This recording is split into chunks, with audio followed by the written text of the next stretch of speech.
Welcome to Future Conversations, the podcast that explores research through the lens of tomorrow by Monash University, Malaysia. Welcome to Future Conversations, a podcast rooted in knowledge focused on the future, conversations that matter. I am Mira Sivasodi, Professor of Practice, Digital Media and Communication, Monash University, Malaysia. And with me today, Neil Woods, an independent consultant on law enforcement, crime and drug policy at Law Enforcement Action Partnership, better known as LEAP, founding member of the International Coalition on Drug Policy, Reform and Environmental Justice as well. Neil is a former UK police officer and undercover drugs operative, and now he's an active member of the International Drug Policy Reform Movement. He worked undercover between 1993 and 2007, befriending and gaining the trust of some of the most violent, unpredictable criminals in Britain.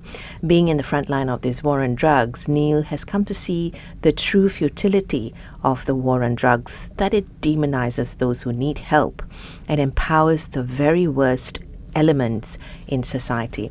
Most of all, I think despite through drug laws in most countries in the world, including the death penalty for trafficking and imprisonment for use and possession, the flow of illicit narcotics in the world has not decreased, while demand has also remained largely unchanged over several decades. Hence our discussion today. Welcome to the show, Neil. How are you today? Well, thank you for inviting me to your studio. I'm fine, thank you. How are you? You're most welcome. I'm very well, thank you. It's your first visit to Malaysia. What's that been like for you? Well, I've been busy. It's been difficult to have a look around as I've been going from meeting and political event and university lectures and things. It's been good. I've been looked after very well. Fantastic. Neil, you mentioned, I've listened to, you've done a lot of public engagement and a lot of your videos are available online. And you've mentioned something in one of your interviews where you said you went to university by accident. What led you then to the police force? Well, I went to university by accident because I don't know why I ever thought that I would be interested in business studies. I found myself quite bored by it. So I realised I needed to do something different and really unusual, something unpredictable each day. And I was going to go backpacking around Europe, just finding odd jobs as I went. But then I saw an advertisement for the police in the newspaper, and being unable to make a decision, I flipped a coin, actually. So I was literally flippant in my decision to join the police. Wow, and to think that it's got you this far. And when you joined the police force, the undercover work for the squad was relatively new. You want to share that experience and how that grew over time? Yeah, well, I wasn't very good at being a uniformed police officer, to be honest. I was terrible at it, and I almost lost my job on multiple occasions. But after 4 years in the job, I sort of fell into undercover work, really, and it was new because there was a moral panic about drugs at the time, and these moral panics about drugs happen regularly, right? The newspapers pick up on it, the news picks up on it, and everyone worries about it. At that time, it created a massive investment in drugs policing and punitive policing in the UK, which meant the drug squads needed new tactics, and that's where I stepped in. So it was a type of undercover work which started at the bottom and tried to work your way up, as opposed to traditional undercover work, which is generally a police informant introducing someone much higher up the ladder. So I was sort of at the forefront of developing those kind of strategies and tactics. What were your initial impressions of the work? Well, as a young man, I was very judgmental, actually. I had a very stigmatized view of people who used drugs problematically. I just saw people as making a stupid decision because they've all been warned, right? And then looking down on people as for just not having the willpower to get themselves out of it. So I was very judgmental. And so I was pleased to be able to do work which targeted some of the most dangerous people in our society. So that was my perspective at the time. And you left the force and went into advocating for law reforms. How did that happen, though? I mean, that's two very different worlds, really.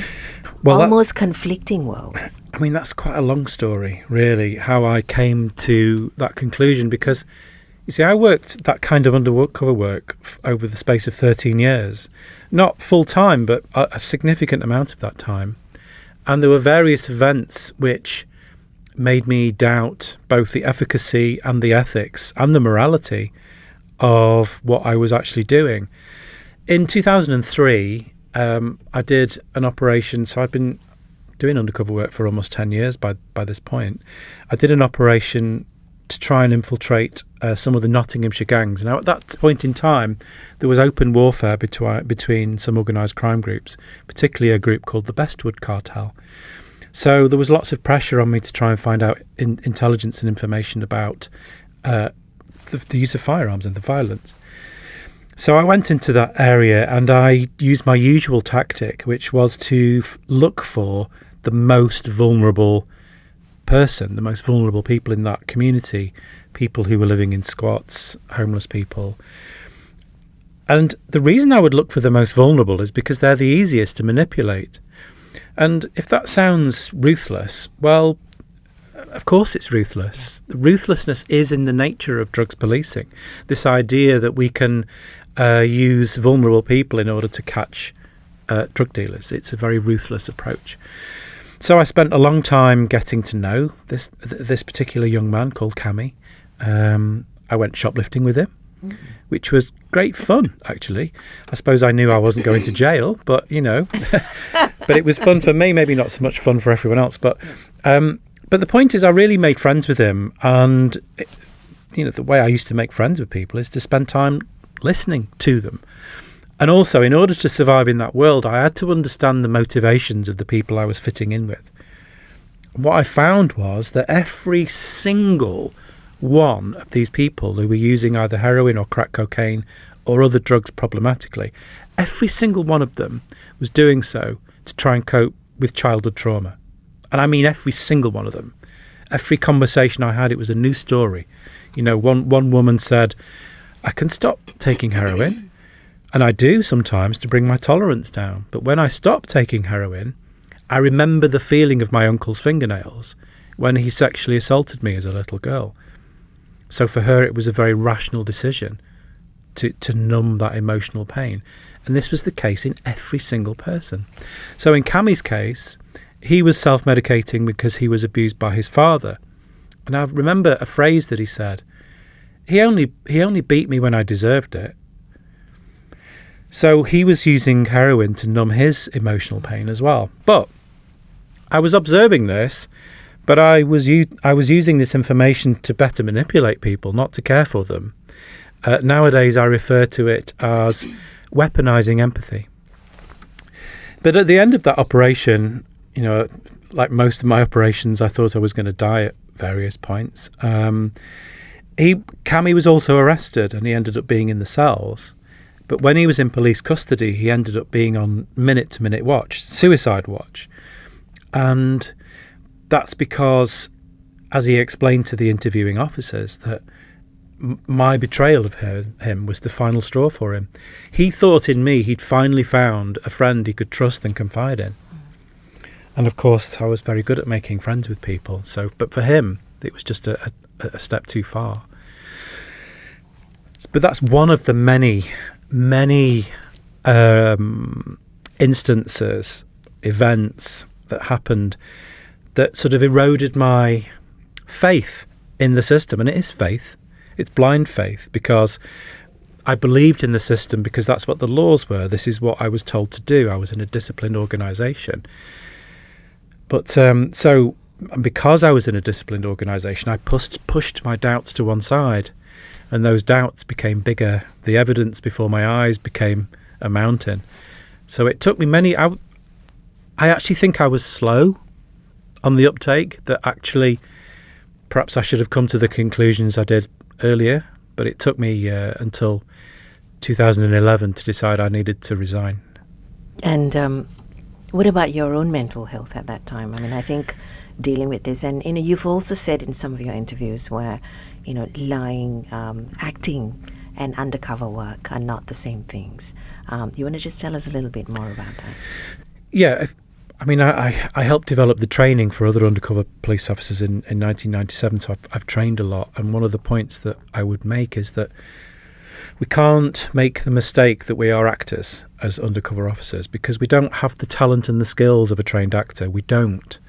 And if you try and pretend to be someone you're not, well, I mean, even a trained actor can often only maintain a role for the length of a play or a certain scene.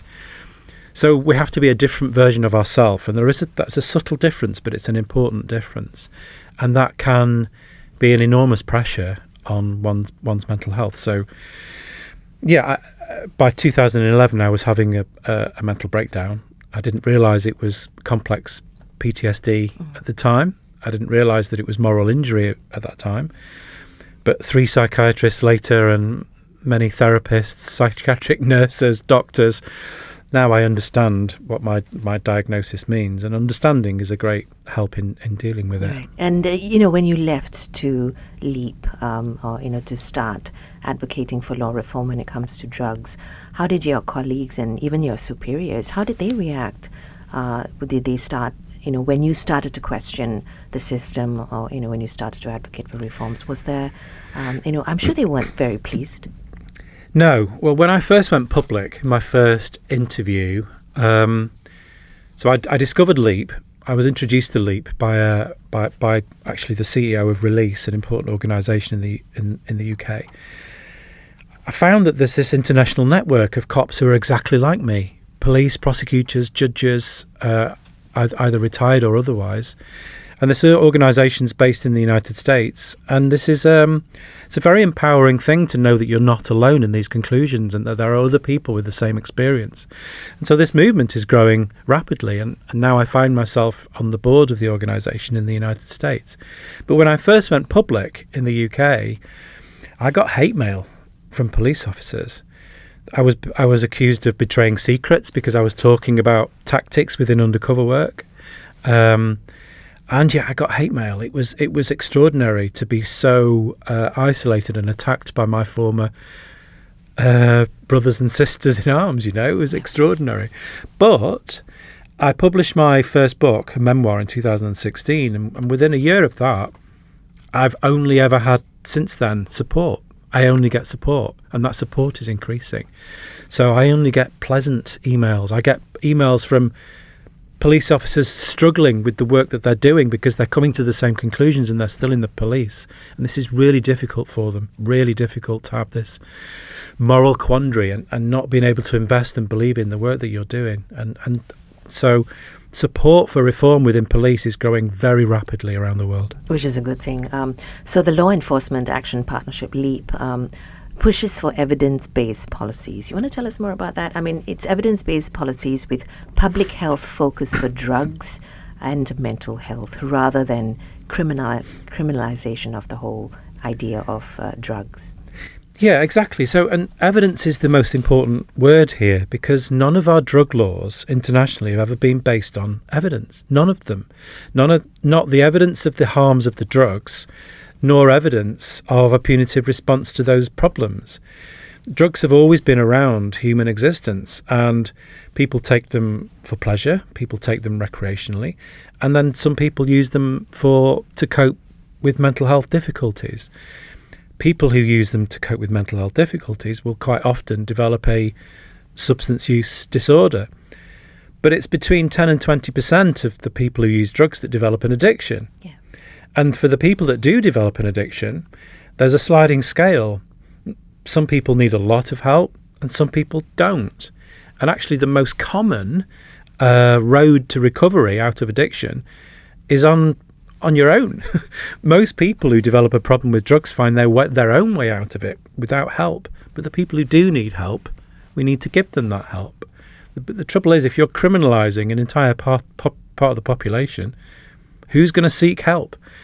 The stigma and the criminalisation prevents us actually taking care of some of the most vulnerable people in our society.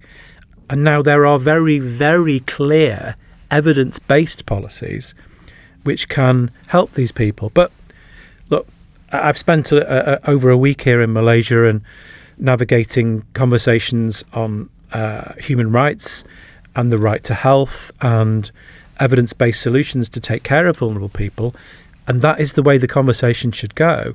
However, I'm still seeing this through the lens of a police officer, because I'm really in this advocacy on drug law reform because I'm fighting organised crime.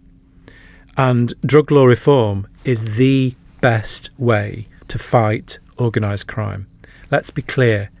Organised crime was born out of drug prohibition. That's why we have organised crime. And it is drug prohibition that makes organised crime powerful. This illegal trade is the 4th or 5th biggest business in the world. It's bigger than textiles.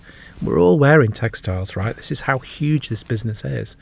All in the hands of the worst elements of our society, unregulated, untaxed, and that money is being used to corrupt our systems.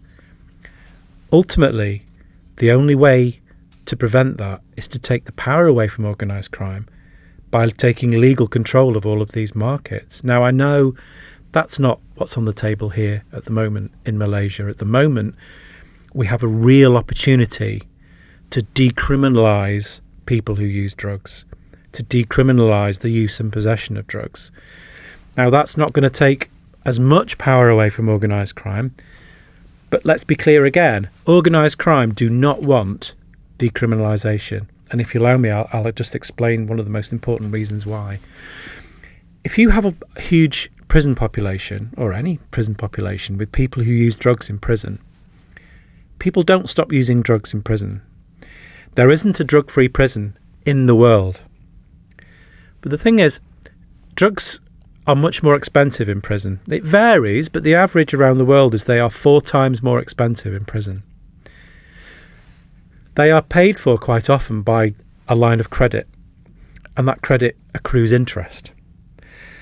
So people come out of prison, or their families are exploited outside prison to pay that debt, and that is an extraordinary driver of crime. Extraordinary. Organised crime love that. They've got a captive group of people who are vulnerable that they can exploit, and they can exploit their families outside prison. Organised crime want people to be criminalised for this. So why are we doing what organised crime want us to do? Why? When there are evidence-based solutions which can dramatically reduce crime, as well, of course, as the benefits in terms of human rights compliance internationally as well, and, the right to health. Why do you think we're unable to put on the same lens as you are at the moment, Neil? Because I will be honest, I've grown up in a country where drugs is a big no-no, right? We've been told through awareness campaigns from the time I was a child that, drugs is a no-go area. However, you are absolutely correct. We have a huge problem even in Malaysia when it comes to drug addiction. So it's the same thing. It hasn't moved the needle very much, obviously. But why is it? How do we start looking at this with a different lens, Neil? Socially and morally, it is wrong for me to actually think like you. How do I break that barrier? Well, this is a start, this conversation here, because in my experience, because I travel the world, lots of different cultures, lots of different communities, and so many people, whether I've spoken in South Africa or done interviews in Latin America, wherever it is, people say similar things. I'm in a conservative society. I've always been taught that this is wrong. Well, the secret is the truth. The secret is the truth because people are not given the credit for how intelligent they are.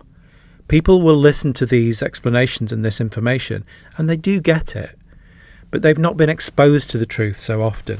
And unfortunately, politicians make use of drug laws to attack each other. They accuse the opposition of being soft on drugs because it's an easy political game. The media and newspapers pick up on this and amplify those kind of messages. Dramas cast people in a very stigmatised view. Gangsters are always evil men in string vests, and there is lots of tropes used. So the secret is to be honest. The secret is to commit to evidence as well, because if we want to consider our own society intellectual, forward-thinking, then we just simply have to commit to the evidence. Now, you've got a unique opportunity here in Malaysia because you have a particularly brilliant bunch of people, the Malaysian Drug Policy Programme, led by Polanyi and the rest of his team. And you've got some really good academics, you've got some really good politicians here. There is an opportunity here for Malaysia to completely lead the way in Asia and lead the way in the world, actually. Decriminalisation of people who use drugs is a real possibility here. But it begins with things like this, so thank you. You know, we've come a long way, Neil.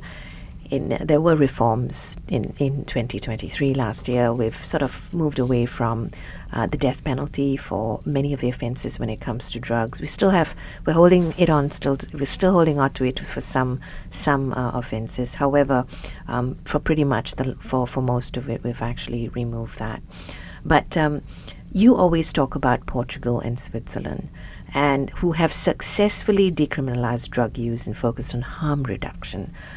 How can we learn from Portugal and Switzerland? What does the evidence tell you from the time they've actually decriminalised? Yeah, and there are many other examples as well. I mean, there's the Czech Republic, there's Spain, there is various places around the world, and this is a direction of travel internationally. This is the direction, and it is also the advice of all of the United Nations bodies to start decriminalising and to move towards legal regulation as well, which is a step further.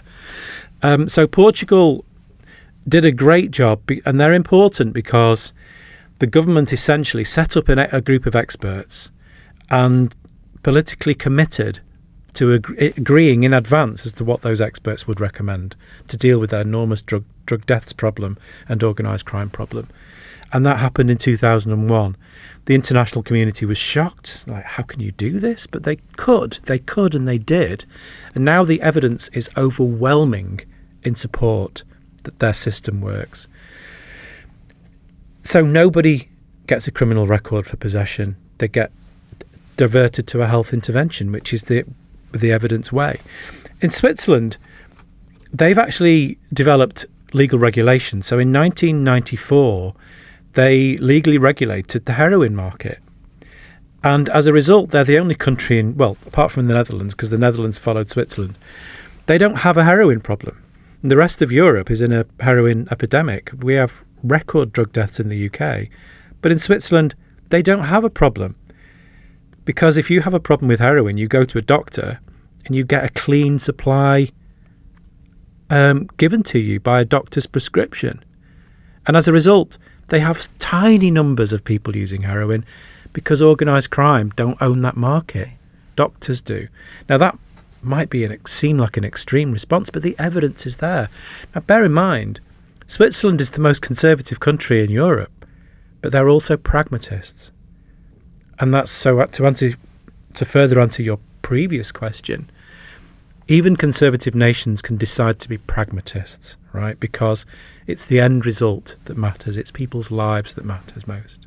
And what are your thoughts on mandatory rehabilitation for all who adversely impact majority, who are either experimenting or using recreational drugs? What are your thoughts on mandatory rehab? The evidence doesn't support it.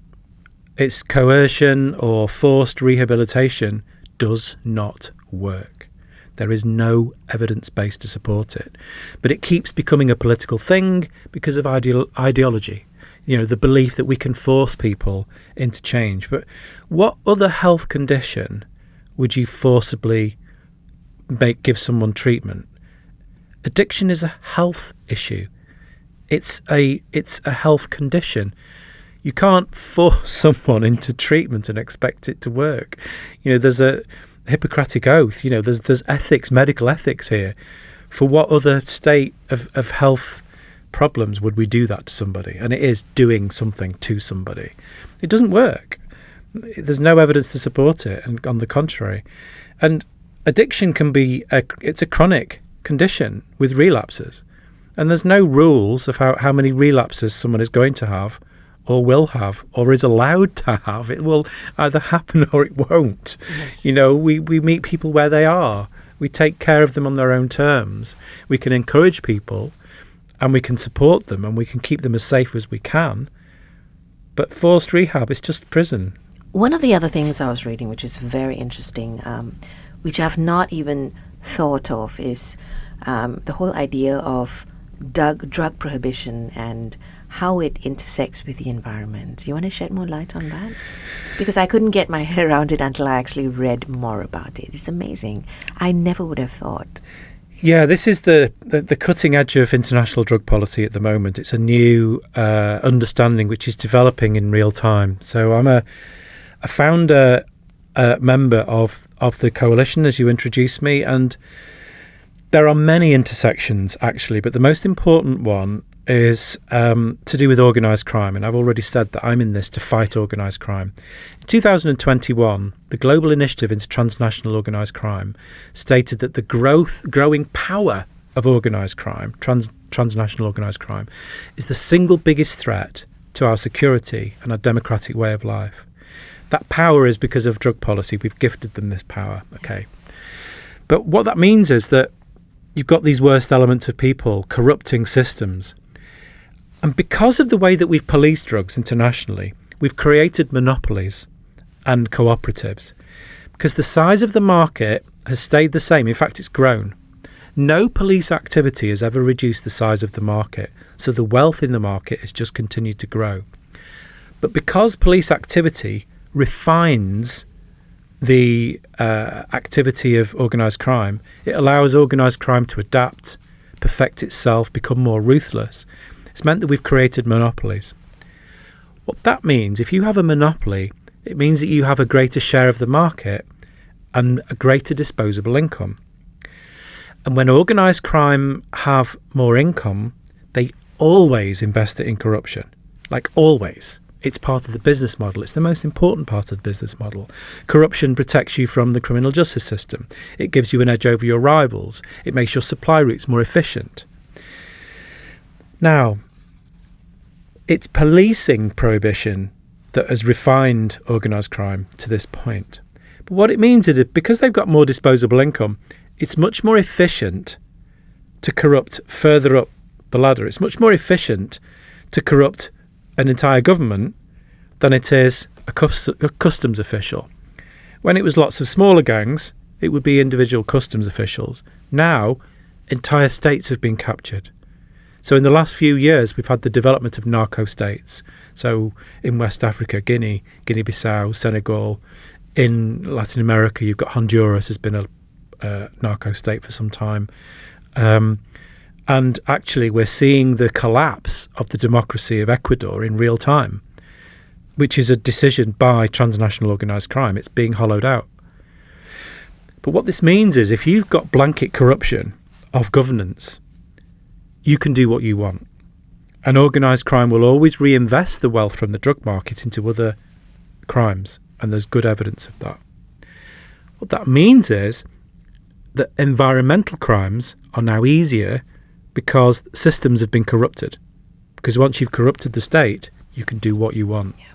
What this means is that for the climate crisis, to deal with the climate crisis and also to deal with climate justice, you must have good governance.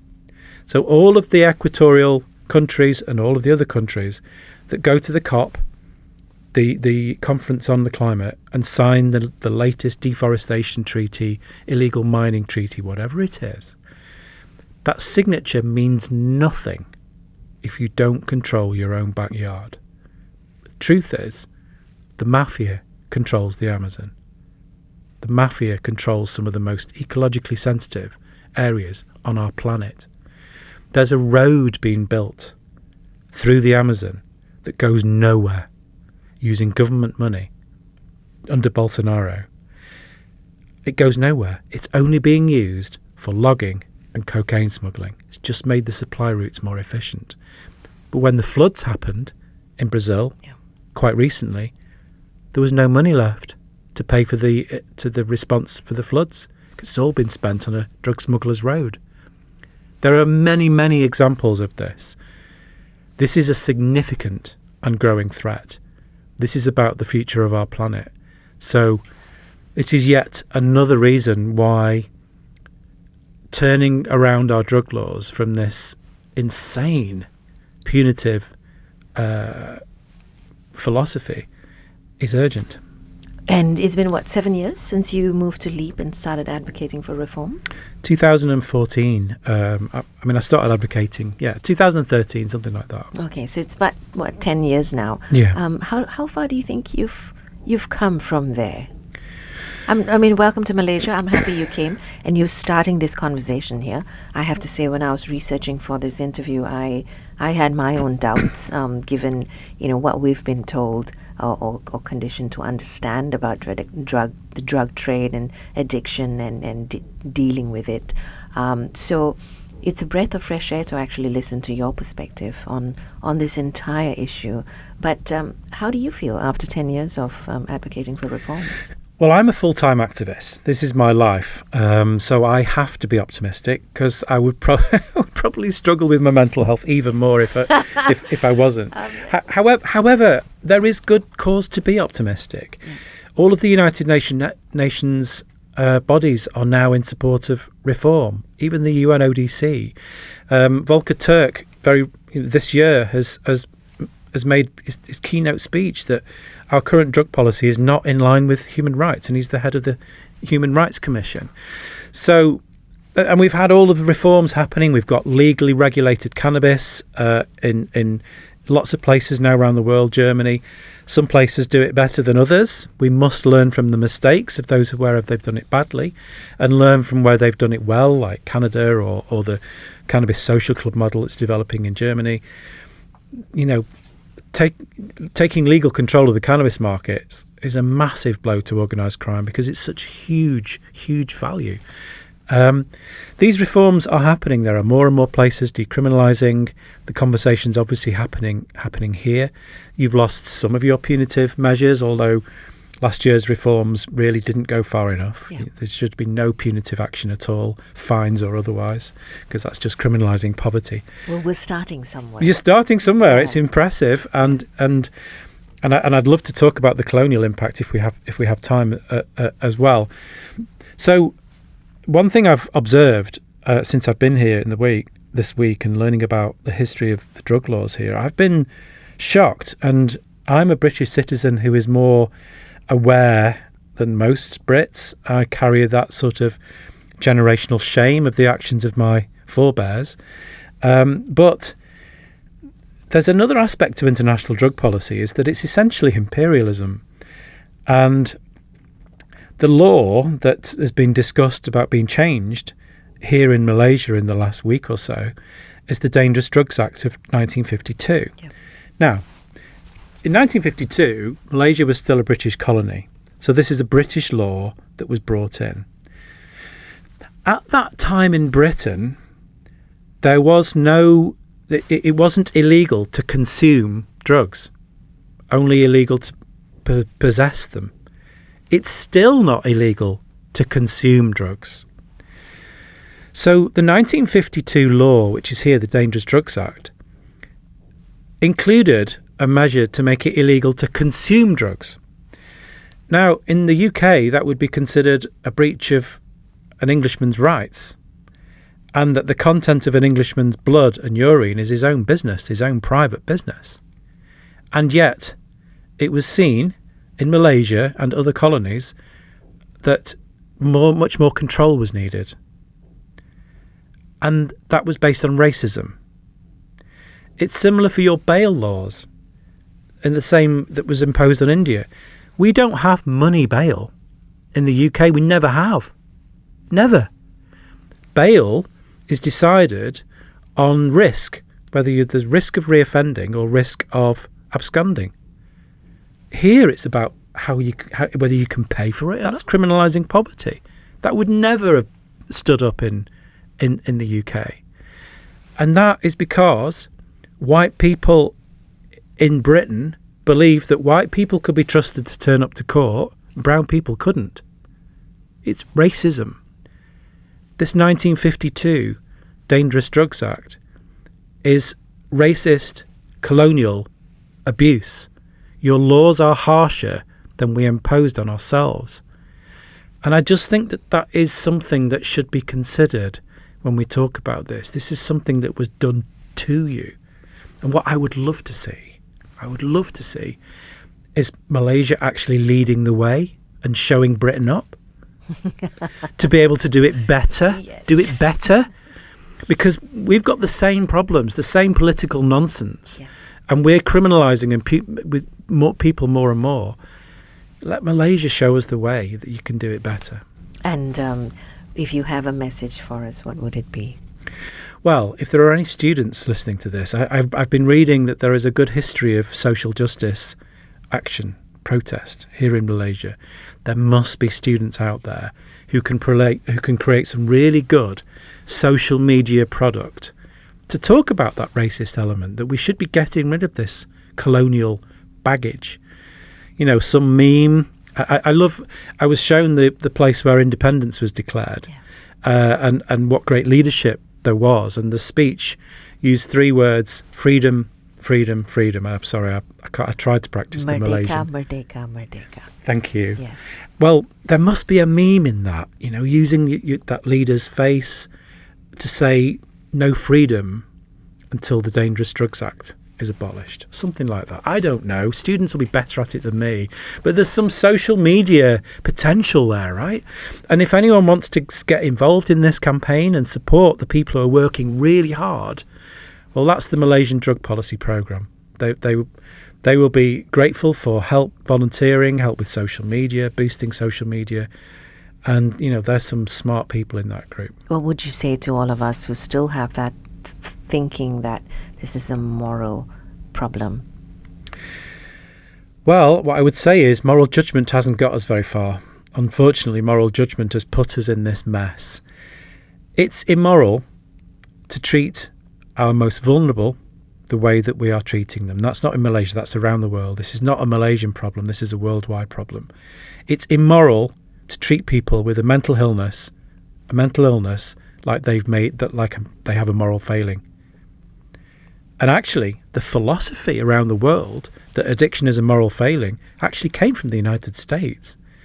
And Britain was forced into line with American-style drug laws because we owed America an enormous amount of money after World War II. That's why Britain has the punitive drug laws that we do. So Britain in itself, you know, being the imperial power, has now been a subject of imperial political dominance. We haven't got time to go into that nor now, but my second book goes into all that. It's well evidenced. This is the reason we have international drug laws. And I think now is the time where the world is coming round to the idea that we can look after our own citizens in our own way. And, you know, whatever moral objection you have, whether it's based in just stigma or whether it's even a religious consideration, I don't believe there's any religion in the world which advocates in any of its texts or any of its teachings to imprison people who have an addiction. Thank you for joining us.